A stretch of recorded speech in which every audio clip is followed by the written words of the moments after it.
Welcome back to Caracast, the podcast from Carasoft, the trusted government IT solutions provider. Subscribe to get the latest technology updates in the public sector.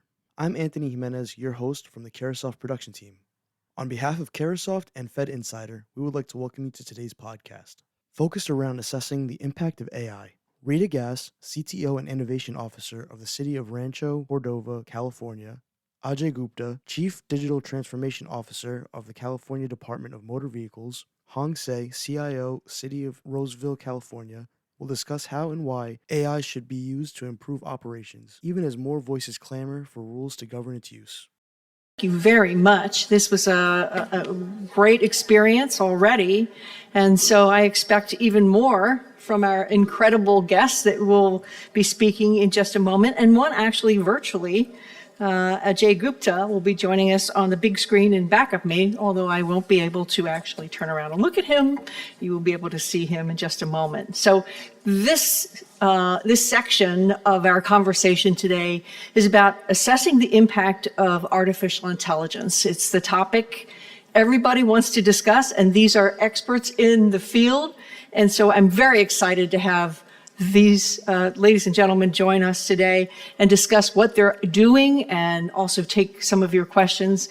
If you didn't do so already, and I see many of you have sent questions through, which I appreciate, just scan the QR code and it'll bring you up to a page. You don't have to register or anything. It will sign you up immediately, and as are the guests.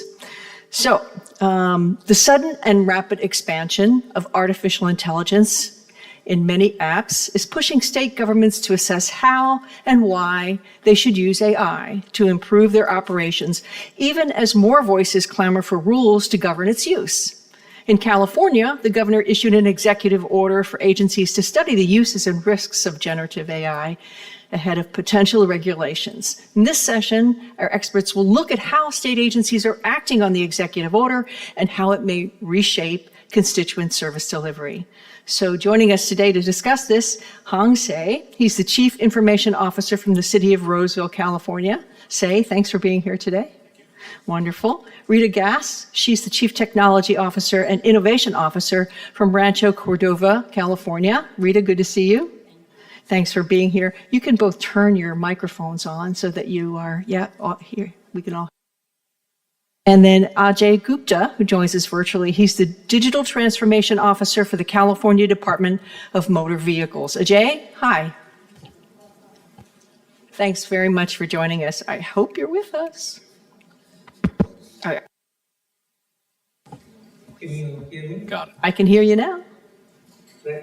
All right. That, I think, was Ajay, yes? Okay. So Ajay, I'm going to ask you the first question since I want to find out what your technology sounds like. Thank you all. We appreciate you being here today. It's a pleasure. Ajay, how are you using automation and robotic process automation to streamline and improve the efficiency and quality of the California Department of Motor Vehicles processes and tasks, such as things like title transfer, vehicle registration, license renewal, and medical certificate submission? Do you want to talk to us a little bit about that? Yeah, quick sound check. All good. You can hear me okay? Yes? Fine. Yes. Okay, great. So, well, thanks for the question. Really appreciate it. Don't need to introduce California DMV to the Californians. You all know what we are about. But just to kind of baseline certain things, we do 65 million transactions a year. A portion of those are done in the field offices, over 200 of those. And a portion of that is done online, as well as via our contact centers, our kiosks, and some smart assistants that I'll be happy to talk about as well.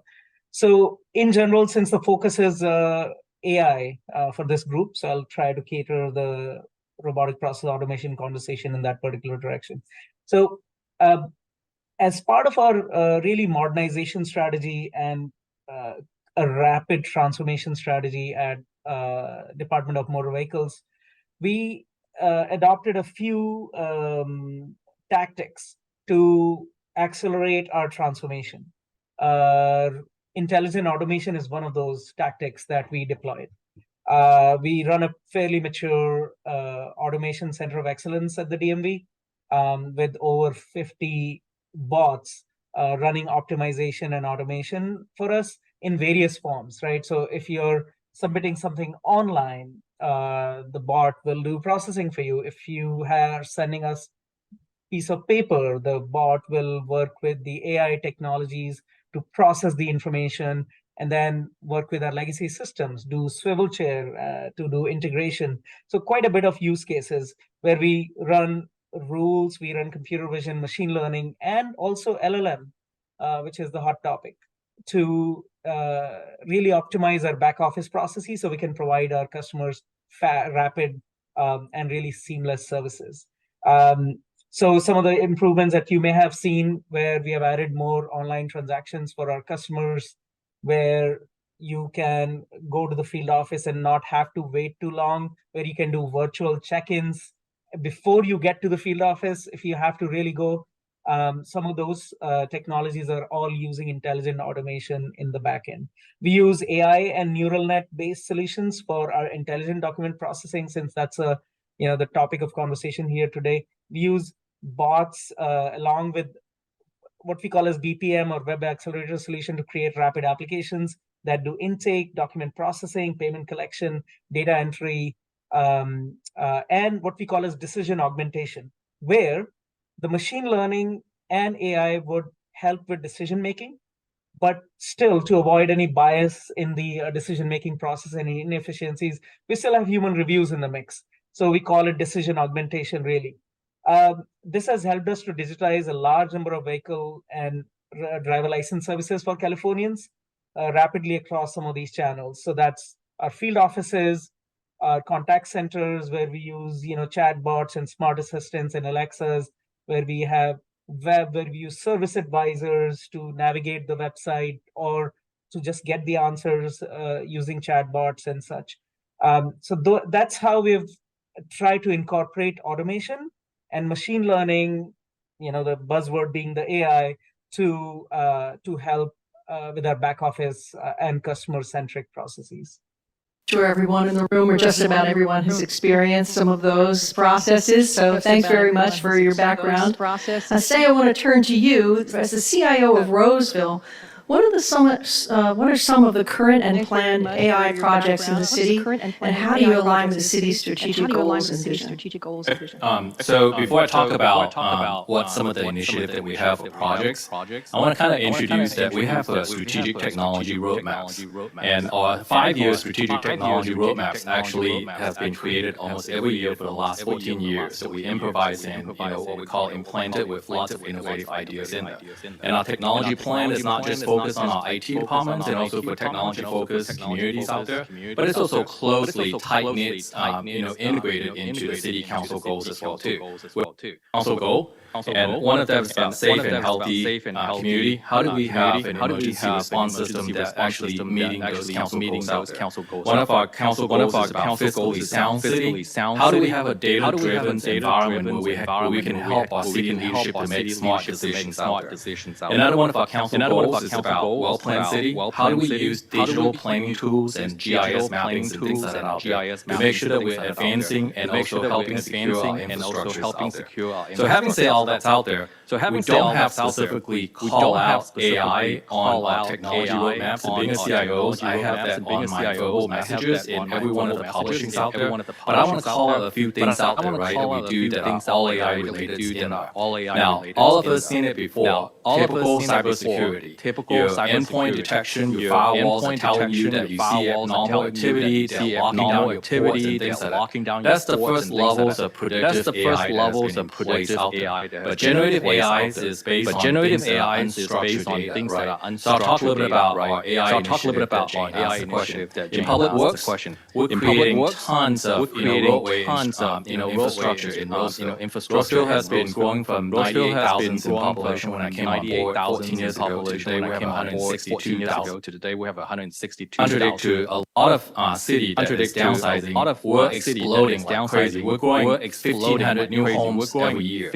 So how do we use innovative AI technologies such as LiDAR to help making sure that we plan our roads and constructions and things like that? We have a really good software programs that we integrate into floodplain management. All of y'all know that we get water from the Sierra Mountains out there. What happens when the rain comes through, when it's flooded throughout the whole entire creeks and also the rivers and also the reservoir out there? Floodplain management actually can notify public works structures and information in our constituents, right? Telling them that if the creek level has rises up as quickly as possible, that you need to immediately evacuate the areas that we have out there. Those are all AI technologies in place.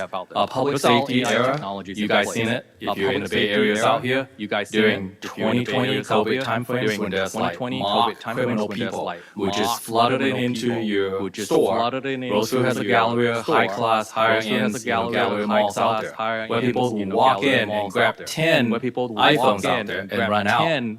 How do we help solve some of those issues out there? We implement the real-time crime center using AI technology that we can actually shoot and get your information from your license plate scanner, pull immediately from all the data where you're going out, and on the Highway 80, they can immediately tell you which exit that you're heading out there. The cops is already waiting for you before you even exit the Rosefield areas out there. So those are all AI components out there. Last, I want to talk a little bit about community engagement. Nothing on Granicus, but we recently implemented a rock-solid Granicus products on CRM. City manager and a council absolutely loves it. 3 months into the implementation, the mobile software is downloaded almost 10,000 times. We got 2,000 plus requests that are coming in. We used to take things that, oh, who calls today? Let's send a text. Let's send an email. Let's send information out by, quote unquote, by snail mails out there telling people that are happening. With the CRM, with City Bots, we now integrated 254 applications in 74 languages.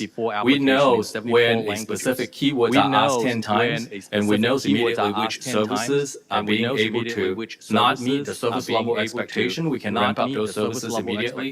So those are all using AI technologies out there. But also having said that, you have California has a few mandates that are coming up, and also guidelines and also policy, right? One of them is the state governor executive order. But if you don't really know, there are other 2 or maybe 3 more orders or executive process or policy that are in place today. California Consumer Privacy Act. They're asking people, what do you do with AI with your data? How do you control those? How do you notify the residents of the community when you have information that's being exposed out there? You also have the Health Exchange, California Data Exchange Framework. What are you doing using AI to control those consistency of data sets out there? As a local government agency, we feed those information to the higher levels out there. That's how we apply AI in our local government platform. This is very impressive work. Thank you very much for that detail. So Rita, I know that this job as the CTO of Rancho Cordova is fairly new for you. So discuss your plans for AI and its use in the future. What do you think some of the projects will be that you'll be looking at and working on? Yeah, so I'm very excited to be here because just like you, I'm here to listen to Hong and Sang-Se and everybody about city. I'm very new to the city, only 2 months, and I'm still learning. City of Rancho Cordova is growing fast, so that's why they created my position to see how we could make efficiency and support the constituent using technology. So I'm still learning about the city. However, my background is the state. I've been with the state for over 2 decades, and before I came to Rancho Cordova, I was the CIO for Unemployment Development Department. So I'm sure you've heard of EDD. With that, in terms of AI, we use AI in the state a lot, and I don't want to repeat because it's very similar to what Ajay is saying. In order to serve the constituent with a volume as big as California, we need automation to be part of that. We can't forever do manual processes. So AI is part of that, and it's exactly what Ajay was saying. We have implemented in the state numerous AIPs. A good example, again, is the email, the security in the firewall.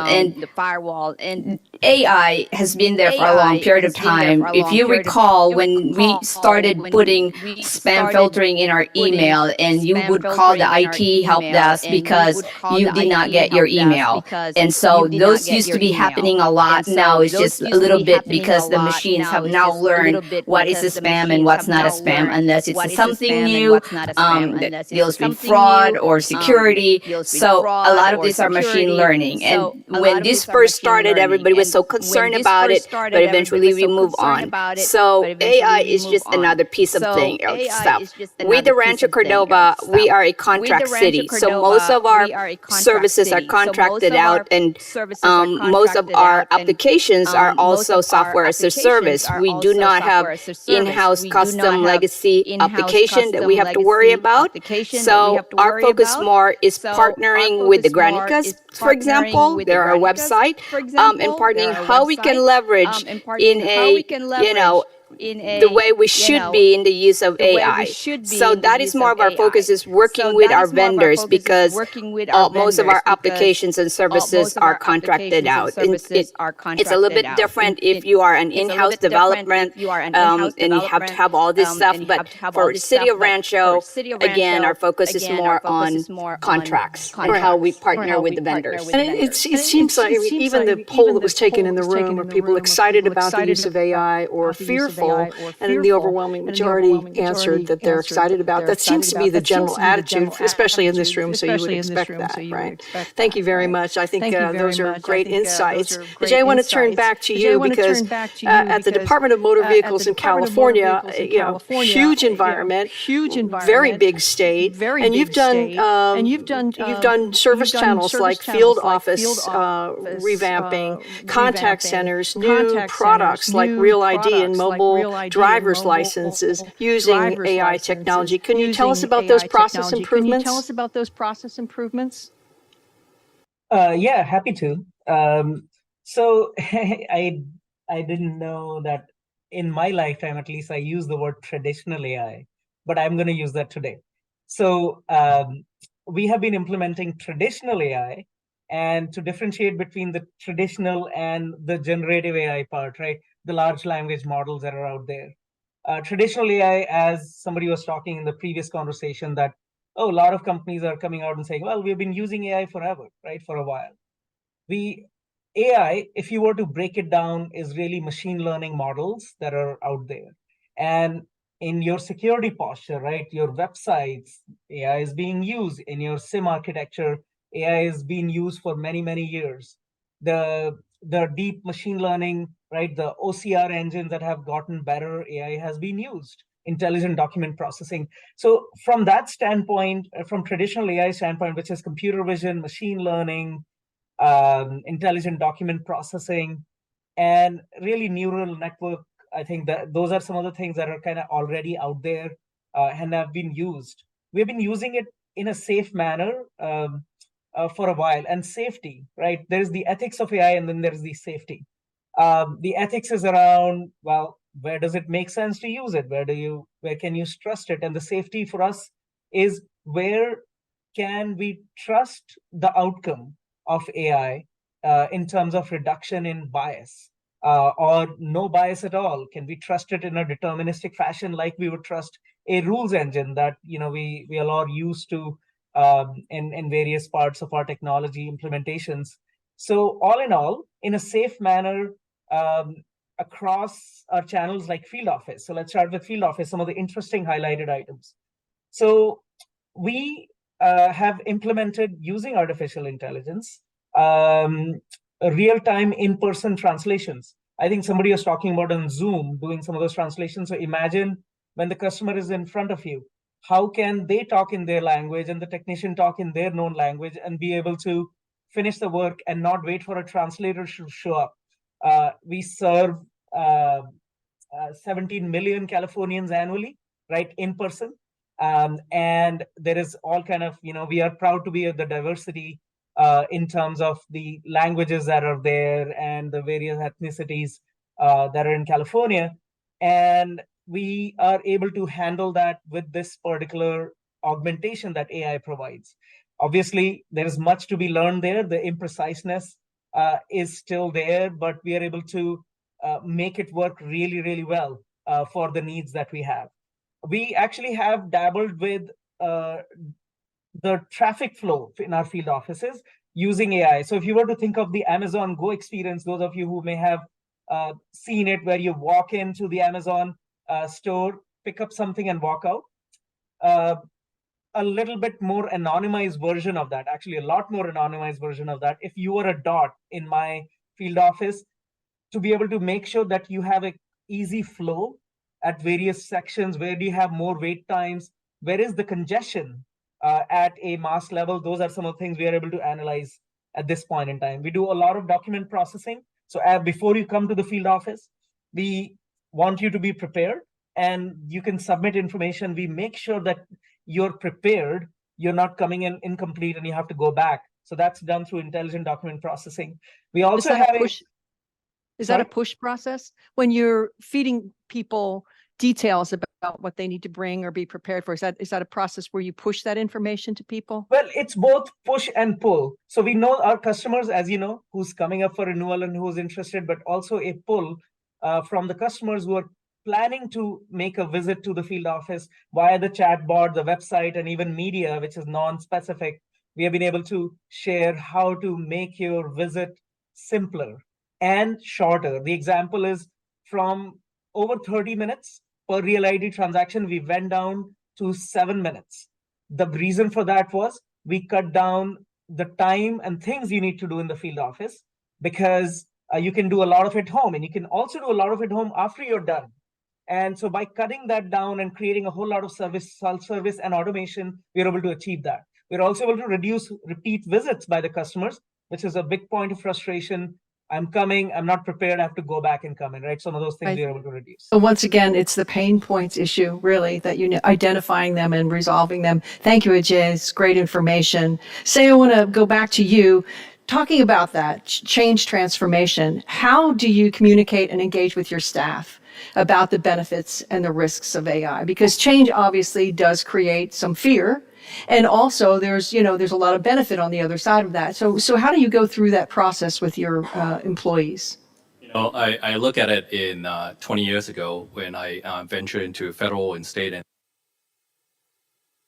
Pull your mic a little we call closer. ourselves advanced city, and then we migrate ourselves to different naming nomenclatures to digital cities and digital governments. And we call ourselves smarter governments and things like that out there. What does the future really looks like on how we manage all this change? Are we going to be call ourselves the meta governments down the road? I mean, where the people that come to you, that interface with you are machines, or you're interacting with machines on the other end, right? If you're not careful enough, your constituent, your residents may be coming to talk to you as a quote unquote pseudo persons out there. So with your questions, it is very important for us, just like in this meeting out here, and presenting what AI is really about, right? Be transparent and be holding ourselves, the stewards of technology, accountable for ourselves out there. It's really important when we address AI, like the previous panels members from Khalid and also Scott, Anarchists out there. And we got to really hold ourselves accountable as in terms of the information that we put out there, the bias and the unbiased of information, the privacy, how much data that you're actually putting it out there. What we look at from some of the tips that we have is that if you look at facial recognitions, for all of y'all, almost all of y'all are in California, and now none of us can recognize and use facial recognitions in the last 3 years until December 31st of last year. And what was the reason of that? Because we were not mature enough as a state government to put out some policy and process and changes out there. So there was some cooling period where state and local government were all asked to assess, what are you going to be using that for? The beginning of this year, that's when we really are allowed to fully utilize what is actually happening out there. So for some tips, educate your organization, educate your community, your publics about AI continuously, like this, webinar, this conference out here. Talk about what is it really out there, right? And very similar to Internet of all things, Roseville has 500,000 of devices that are connected to the internet. Our SCADA system, our books, our RFID, our electric stuff, our smart metering system, our water and electrics, they're all connected to the internet somewhere or the others out there, right? It was scary 10 years ago when you tell people Internet of Things. Same thing for AI today. People are afraid of those. Be transparent. Coming to this meeting out here, telling you guys what we're using both predictive and also generative AIs is for. I have 50 copies of use cases of what local government and state governments of predictive and generative AI is, and I brought a copy of those along with me. And also being a MISAC president, Municipal Information System Association of California, we are constantly out there addressing those, buyers' concerns, privacy, data, and things that are out there. Keep in mind, when we roll out, like when we talk about Granicus with our rock solid rollout out there, we involve our residents. We test it out, we pilot with them. We go out there and tell them this is what chatbots is really about. We get them to involve what need to be changings out there, get them to buy into what we have.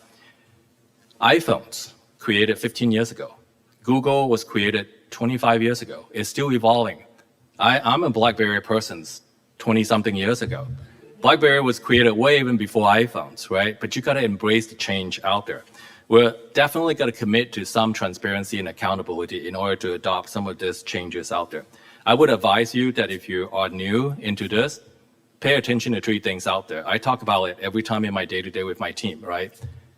Focus on your people, hire innovative people that embrace change, such as AI. 2, allow your organization to have process changes. 3, pushing those technologies out there, but don't talk about technology, talk about value to your community, talk about performance for your organizations out there. By doing all this out there, AI can successfully pushing it out there without a government mandate coming down. You'll be able to do it from the bottom at the fundamental, at the community levels out there and pushing it all the way up. Hopefully that answers your question. Great advice. Thank you very much. Yes, that's terrific. Rita, you're listening to both of these gentlemen and some of the challenges they've faced. Now, as you move forward with some of the services in Rancho Cordova, what challenges do you face? What barriers are you looking to vanquish before you can get what you need done? Yeah, so just like any changes that happened the past years, AI is another change. And when we adopt a technology, we want to make sure that the process also adopt the technology. And I think that is the hardest, especially for the program folks.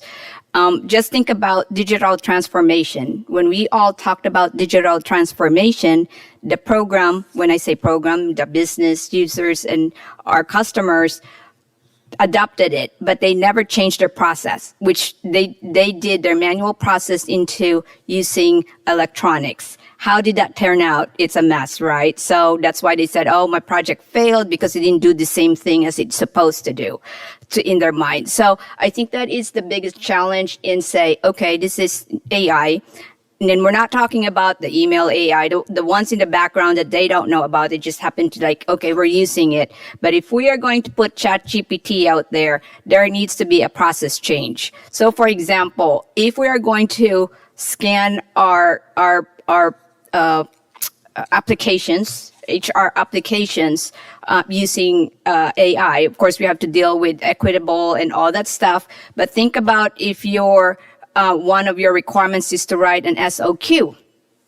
And based on that is how well they write. So in the back end, they will use ChatGPT. How would you then rate that? So a lot of this has to be addressed. It's not just, by the way, let's use this, but the process has to be end to end. And I know there was a conversation about user experience. It has to be an end to end user experience on what works including the AI. So I think the biggest challenge that everybody's facing is if we use this, what process are going to be changing. So I think what Say is saying about transparency is key for people to know, hey, we're looking into this. They're aware that there could be some changes in the processes. Be very upfront, but I think it's important to also do the training.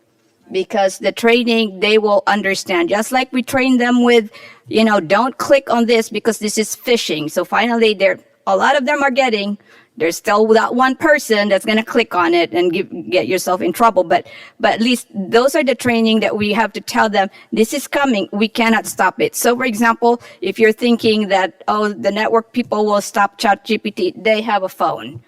they have their iPad, they have whatever, right? So they're still going to use it. So I think it's important to just embrace it, that this is coming, and then figure it out a way. And have, at the City of Rancho, we are working on an AI strategy, and I'm glad to hear that there is a consortium, that we don't have to do all the legwork and to just have partnership. I think discussing in a forum like this is very, very helpful. I really love the discussion about user-centered design and all these new, I think they are new processes to the technology field as well as the communications field, frankly.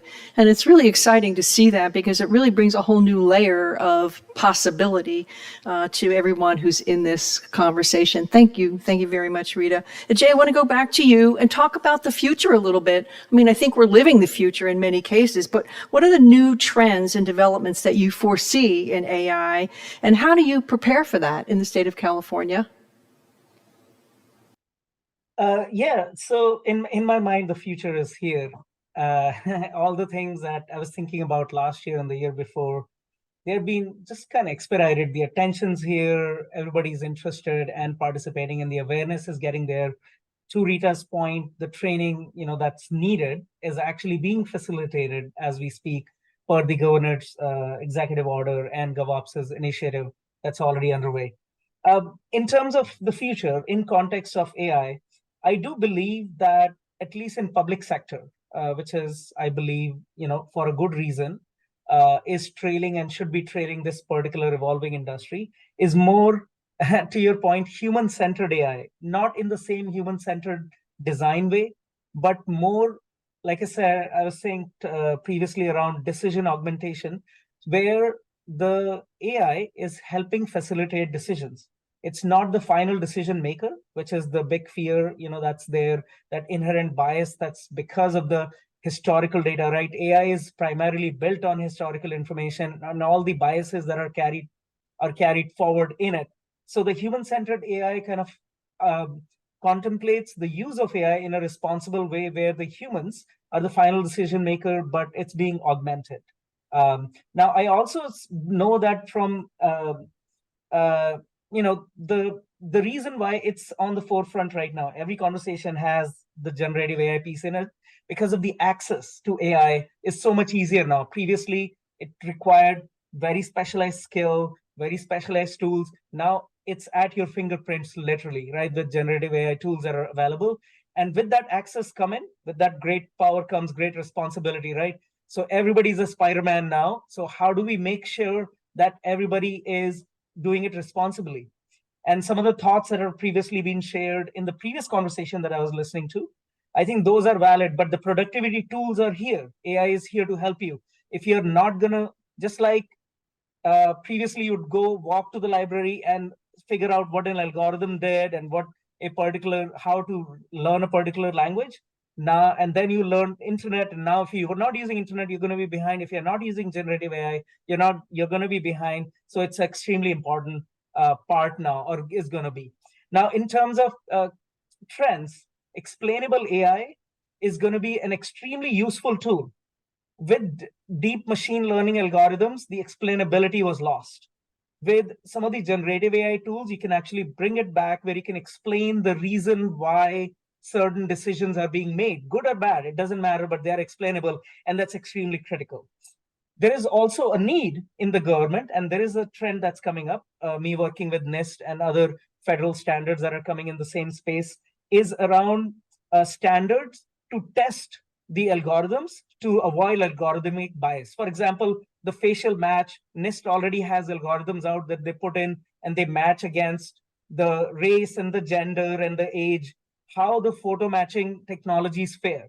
They have just put the test results out there, so now you can make your own decision. But creating those standards around these algorithms is going to be extremely critical. And finally, the use of AI for identity verification, that's probably near and dear to Rita's heart, is going to become just table stakes going forward. You are who you are, right? The machine learning is going to help using your historical data to confirm you are who you are. Now, it comes with problems too, but in terms of maturing, in a maturing space, that's the trend. And finally, digital twins. It's a buzzword, but it's an extremely important piece. Digital twins of things, hopefully not people, which you would see in other countries, but of things, right?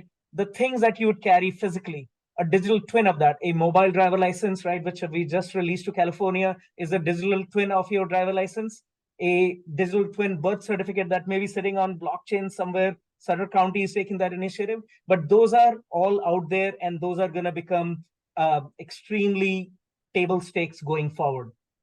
Thank you very much. I appreciate those insights. I mean, it feels like we are creating the future. Say, how do you ensure that AI solutions are aligned with the technology roadmap, which you mentioned earlier, and the standards that you work with the Municipal Information Systems Association of California, where you're the president of the executive board? How do you align all of that to make sure that you're creating technology solutions that are compatible with those systems?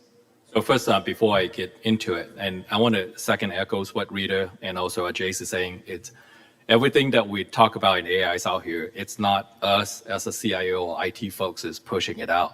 It's because the community, the California residents, the whole entire world are asking for those faster services, more transparency are being pushed to them out there, because they're thinking about the old mindsets of doing manual works and things like that can be done even at a faster pace out there that we have. So just like every technology implementations out there, and you have to make sure that the services that you implement tie into your quote unquote your state, for us at a county and city areas, which is your council goals and things that are out there. Just like any technology implementation or AI implementations out there, you want to conduct your voice of customer, right? Just like us, I'm a Lean Six Sigma Green Belt person. So I want to find out the AI solution that I implement out there, matching what the community really are looking for, right? Before I implement something and get rejected out there. We talk about human-centric, we talk about human focus. That's what really is what it stands for out there. Mapping, kind of taking a look at your current gap analysis. Why is your constituent asking for a specific solution to be implemented? Doesn't matter if it's a smart, advanced AI solutions out there. You need to find the gap analysis out there so you're not wasting the constituent taxpayer monies out there. And then finally, and take a look on all the implementation that you have out there, like Jace is saying, where are the standards that are coming in that is going to be affecting you? So you don't implement something that doesn't match what is the quote unquote state and federal guidelines out there. So I bring a couple of slides of what are actually coming changes. Even though Governor Newsom has an executive order that comes down, even though President Biden's have a specific deadlines of things that need to be accomplished, right? The executive order from presidents out here have 5 days, 10 days, 100 days, 540 days. When exactly each of the federal governments are going to be coming down with those mandates out there? You would think that local governments doesn't have to comply with President Biden's, or local government doesn't have to comply with Governor Newsom's order. But if you take closer looks out there, we are a full service city. The Commerce Department, the Energy Committee at the federal level is setting up guidelines that's saying that by how many days you should be using AI technology to survey your streets, repairs informations and things that are out there. Those are bills, legislative bills that we're looking for, how it's impacting us throughout our life out there. You don't want to implement a solution that doesn't meet those committee federal standards.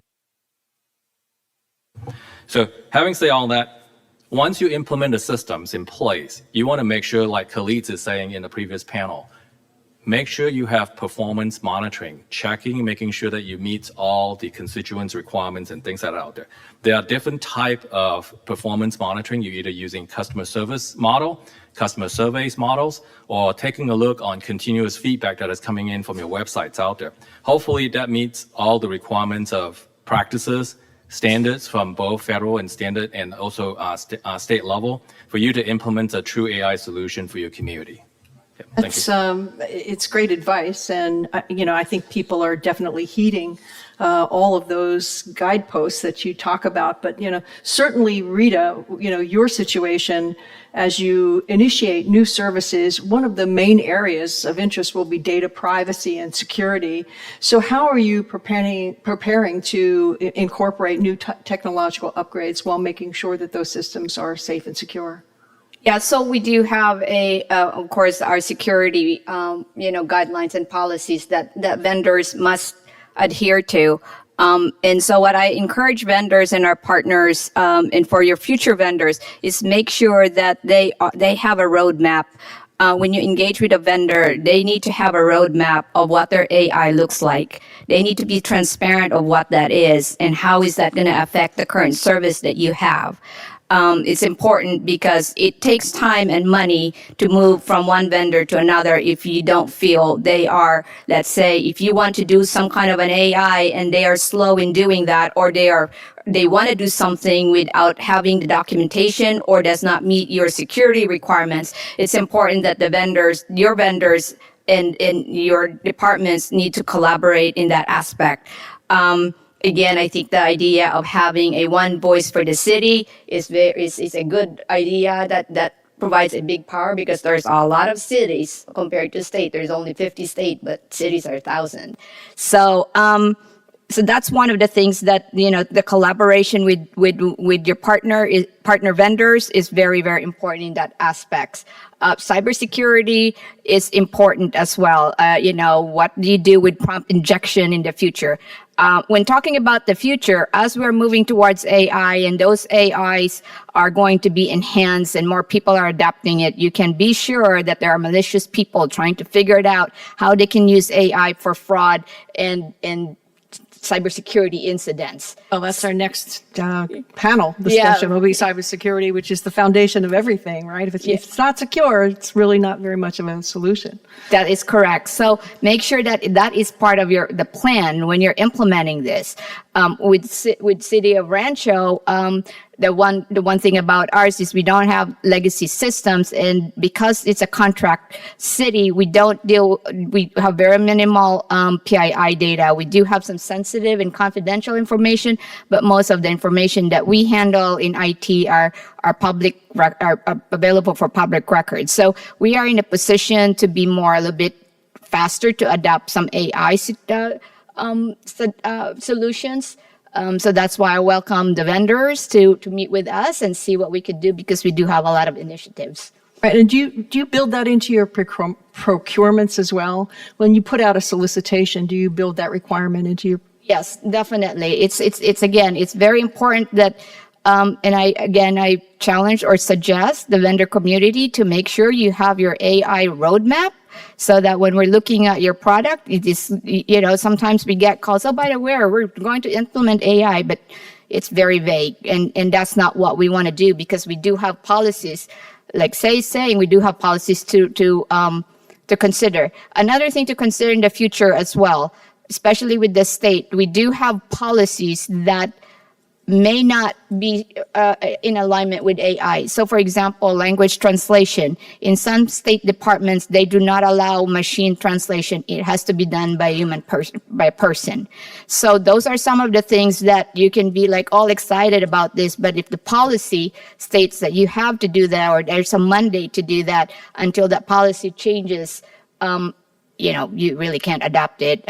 Certain things like the IRS rules before, where you can't use the cloud or something like that. So all those policies has to coincide or change before you could even implement it. And I think for the city, they have a little bit, on the 2 months that I've been there, they have a little bit of a flexibility as compared to certain departments in the state.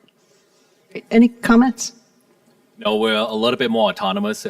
Rita is absolutely right. And not just looking at your own internal roadmap, but looking at the vendor's roadmap and see if you can better for the next 5 to 10 years. Great. Well, this is probably going to be our final question. So, Ajay, I want to ask you, you provide a lot of services to the state of California. Motor Vehicle Department is a very critical resource for everyone. So how do you provide input to the state of California to ensure that the state's technology infrastructure and architecture are secure, reliable, and scalable to meet the current needs, but also the future needs? Sure.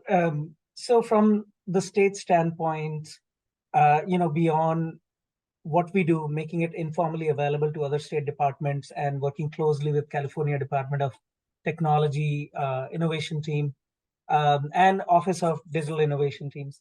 I am also part of the AI Community of Interest, which essentially is charged with creating awareness, run the robotic process automation thread within that, but also provide input into the working use cases, right? So some of them I talked about. DMV has the largest number of AI-related use cases within all the State Department use cases that I have seen within CDT's collection inventory. So we provide guidance both by actually acting and doing, but also participating in the AI community of interest. I'm also part of the Technology Operations Advisory Committee or Advisory Council, where we talk about the exact same thing, where you talk about the infrastructure and the future, right? How things need to change and emerge and what kind of things we need to really, as a group. I think one of the previous speaker was talking about that one of the counties, a single county against one of the big vendors can't really do much. But if all the counties, similarly, all the state departments come together, we can actually frame the future, the roadmap, whether it's in form of product features, licensing, and other things with the vendor. That voice is absolutely heard. So we are part of that. Now, beyond that, as you know, that we have released the mobile driver license. So we are working with the state very closely on the identity, statewide identity initiative, but also digital wallet initiative as well. DMV has created its own wallet just as a precursor to all of that. It's open sourced. Actually, the cities are welcome to take that source too and do what they want to do with it. It's fully equipped with standards-based implementation of identity proofing and also digital wallet technologies that can work on multiple platforms. So by providing some of that guidance, by doing it and creating that precursor to some of the products that are coming to Californians, we are providing contribution. Beyond that, I'm working with federal entities like NIST and FinCEN, Financial Crime Enforcement Network, and Treasury as well, around identity fraud and preventing identity fraud using digital credentials, as well as global communities across, EU, Australia, etc., to make sure Californians get the best of all the worlds. In fact, the wallet is a collaboration and very similar design pattern between what EU is doing in that space and what we are doing. So it's all very intentional. And we work with privacy advocates like ACLU, etc., to make sure Californians' privacy, along with the technology portions, are secure and safe in terms of data and their identity. It's really great advice, and it is a team sport. You demonstrated that on more than one conversation today. So definitely working together with different organizations. Say, in Roseville, how do you measure the impact and value of your AI initiatives? So beside the typical measure customer satisfactions, beside the typical as in terms of people who come back to use your applications or your innovative solution, and the way of cost saving, and say you implement the solutions and things that are out there, we're taking it to the next level, benchmarking, right, with ICMA, Survey International City and County Management Association, looking at the stuff out there. So before the implementation of the specific product, solutions, or services, or programs or projects, what does it look like? And after the implementation, what does it look like internally? Like Jace is saying out here, don't look inward, but also look outward too, right? How does it compare yourself to Henderson, Nevada, as a Roseville city that's right in the metroplex of Sacramento? How is it compared to other quote unquote similar size city or metropolitan cities out there? So those are cost ways of looking at comparison measurements of success that we have out there. I want to kind of bring it out that no single metrics is the only way to measure something.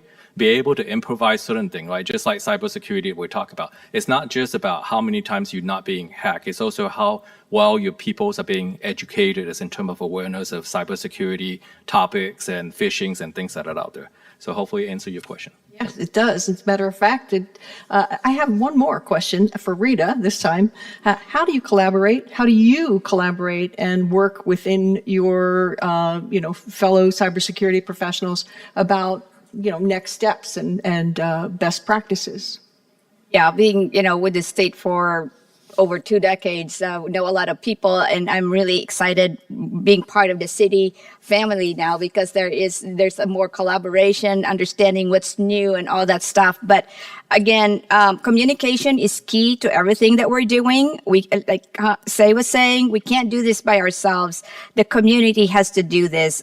We have to do, how do you call it? I'm not saying fast, but we gotta go with the program. And if you're doing it by yourself, you're gonna be very slow. So having discussions like this is important. Reaching out to your fellow, to other folks is also important. Education. Make sure that you are aware about, if you are not yet, make sure you're aware what ChatGPT is, what the future of AI is. Be informed. That's the important thing, right? Is be informed what's going on. And most of all, understand what your business is doing so that you can help them. And also be transparent and be communicative with the business and making sure they are involved in the decision making, because without them, then we're not going to be very successful. So again, that communication and transparency is important. This has been a fascinating discussion. I could spend all day talking to you. This is such an exciting topic. I want to thank you, Rita, Say, and Ajay for your time today. Thank you all. We appreciate it. Wonderful information. And I'm sure if you have any questions, the gentleman and lady will be happy to answer them for you before our next panel begins, right at 3 o'clock. And we'll be addressing the issue of cybersecurity, the elephant in the room. So please come back. Thank you. Thanks for listening, and thank you to our guests, Rita Gass, Ajay Gupta, and Hong Se. Don't forget to like, comment, and subscribe to Carahcast, and be sure to listen to our other discussions. If you'd like more information on how Carasoft can assist your organization, please visit www.carasoft.com or email us at slgmarketing@carasoft.com. Thanks again for listening, and have a great day.